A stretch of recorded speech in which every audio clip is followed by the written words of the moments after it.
Hey guys, how are you all? Hope you all are doing well. എങ്ങനെയുണ്ട് പുതുവർഷമൊക്കെ? ഇപ്പോൾ പുതുവർഷം ആരംഭിച്ചിട്ടുള്ള ഒരു വീക്കാണ് അല്ലേ? അതുകൊണ്ട് തന്നെ എല്ലാവരിലും ഒരു പുത്തൻ ഉണർവ്, ഒരു പുത്തൻ പ്രതീക്ഷ, അതുപോലെ ഭയങ്കര മോട്ടിവേറ്റഡ് ആയിട്ടുള്ളൊരു മൂഡ് ഒക്കെ ഉള്ള സമയമായിരിക്കും അല്ലേ? ഓക്കെ, അപ്പോൾ എന്തായാലും ഇന്ന് രാവിലെ ഇങ്ങനെ ചായ കുടിച്ചുകൊണ്ടിരുന്നപ്പോൾ നിങ്ങളോട് എന്തെങ്കിലും ഒന്ന് കുശലാന്വേഷണം നടത്തിയേക്കാം എന്ന് വിചാരിച്ചു. അപ്പോൾ നമ്മൾ എല്ലാവരും ന്യൂ ഇയറിന് തൊട്ട് മുമ്പ് തന്നെ, ഒരാഴ്ച മുമ്പ് തന്നെ നമ്മുടെ ഡിയർ വൺസിനൊക്കെ ന്യൂ ഇയർ വിഷസൊക്കെ കൈമാറിയായിരുന്നു. ന്യൂ ഇയറിൻ്റെ തലേ ദിവസവും അത് കൈമാറി, ന്യൂ ഇയറിൻ്റെ ഡേയിലും അത് കൈമാറി. സത്യം പറഞ്ഞാൽ നമുക്ക് പരസ്പരം കിട്ടുന്ന ആ ഒരു ആശംസകൾ അല്ലെങ്കിൽ സ്നേഹ സംഭാഷണങ്ങളൊക്കെ ഒരു പുതുവർഷത്തെ നമ്മൾ വരവേൽക്കാനിരിക്കുന്ന സമയത്ത് കിട്ടുന്ന വലിയൊരു മോട്ടിവേഷനാണ് അല്ലേ? ഒരു പുതിയ പ്രതീക്ഷ. വളരെ നിരാശയുടെ പടുകുഴിയിലാണ് നമ്മളെങ്കിൽ ഒരു പുതിയ പ്രതീക്ഷ നൽകാൻ ചിലപ്പം ഒരാളുടെ ആശംസയ്ക്ക് സാധിക്കും. അപ്പോൾ അങ്ങനെ ഒരുപാട് ആശംസകളൊക്കെ ഏറ്റുവാങ്ങി നമ്മൾ 2026 എന്ന് പറയുന്ന ഈ ഒരു പുതുവർഷത്തെ വരവേറ്റ് കഴിഞ്ഞിരിക്കുകയാണ്, പുത്തൻ പ്രതീക്ഷകളും പുത്തൻ തീരുമാനങ്ങളും ഒക്കെ ആയിട്ട്. അപ്പം എനിക്ക് പറയാനുള്ളത്, അതിപ്പം ഒരു പുതുവർഷത്തിലേക്ക് നമ്മൾ കാലെടുത്ത് വെക്കുമ്പോൾ മാത്രമല്ല കേട്ടോ, ഓരോ ദിവസവും നമുക്ക് കിട്ടുന്ന പുതിയ തുടക്കങ്ങളായിട്ട് കരുതണം എന്ന് വിശ്വസിക്കുന്ന ഒരാളാണ് ഞാൻ. എൻ്റെ ജീവിതാനുഭവങ്ങളിൽ നിന്ന് എനിക്ക് തോന്നിയിട്ടുള്ളത്, ഒരു ദിവസം പെർട്ടിക്കുലർ ഡേ വരാൻ വേണ്ടിയിട്ട്, ഒരു പുതിയ തുടക്കത്തിന് വേണ്ടിയിട്ട് കാത്തിരിക്കരുത്. The very next moment is a new beginning. അത് നമ്മൾ ഡിസൈഡ് ചെയ്യണം എന്ന് മാത്രം. പിന്നെ ഏറ്റവും അത്യന്താപേക്ഷിതമായിട്ടുള്ളൊരു കാര്യം എന്താണെന്ന് വെച്ചാൽ സ്ഥിരത എന്ന് പറയുന്നതാണ്.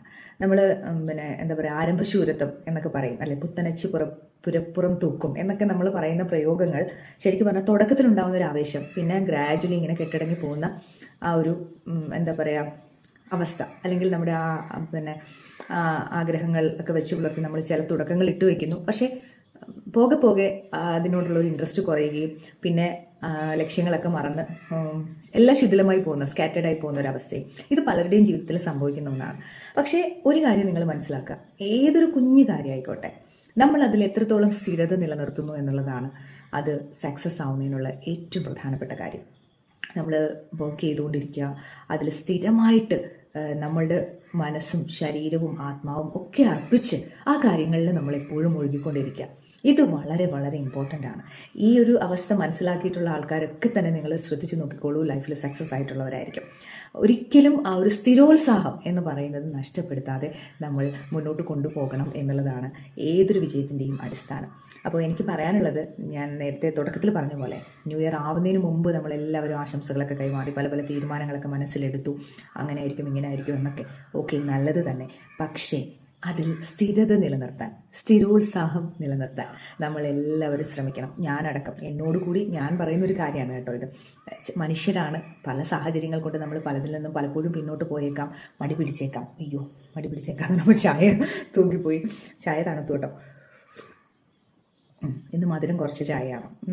ഓക്കെ, അപ്പോൾ എന്താ പറഞ്ഞ, ആ ഒരു സ്ഥിരോത്സാഹം, ആ സ്ഥിരത, അത് നമ്മൾ നിലനിർത്തുക. അതിന് നമുക്ക് എല്ലാവർക്കും സാധിക്കട്ടെ എന്ന് ഈ ഒരു പുലരിയിൽ നിങ്ങൾക്ക് എല്ലാവർക്കും ഒരു ആശംസ, ഞാനടക്കം എനിക്ക് തന്നെ ഒരാശംസ നൽകണം എന്നെനിക്ക് തോന്നി. അപ്പോൾ അതിന് സർവശക്തൻ നമുക്ക് മാനസികമായിട്ടുള്ള എല്ലാ കരുത്തും തരട്ടെ. ഈ പ്രപഞ്ചം മുഴുവൻ നമുക്ക് സഹായമായിട്ട് നമ്മുടെ സ്ഥിരോത്സാഹത്തോടൊപ്പം നമ്മുടെ ഗോൾസ്, നമ്മുടെ സ്വപ്നങ്ങൾ ഒക്കെ അച്ചീവ് ചെയ്യാൻ നമ്മുടെ കൂടെ നിൽക്കട്ടെ. ഓക്കെ, ആദ്യം വേണ്ടത് നമ്മുടെ സുസ്ഥിരമായ അചഞ്ചലമായ മനസ്സാണ്. ഏത് കാര്യങ്ങൾക്കും അത് കൈവിടാതെ കാത്തു സൂക്ഷിക്കാൻ നമുക്ക് എല്ലാവർക്കും ആവട്ടെ. Have a beautiful day to all. Love you all. God bless you. Bye. ചായ തണുത്ത് പോയി, സാരമില്ല.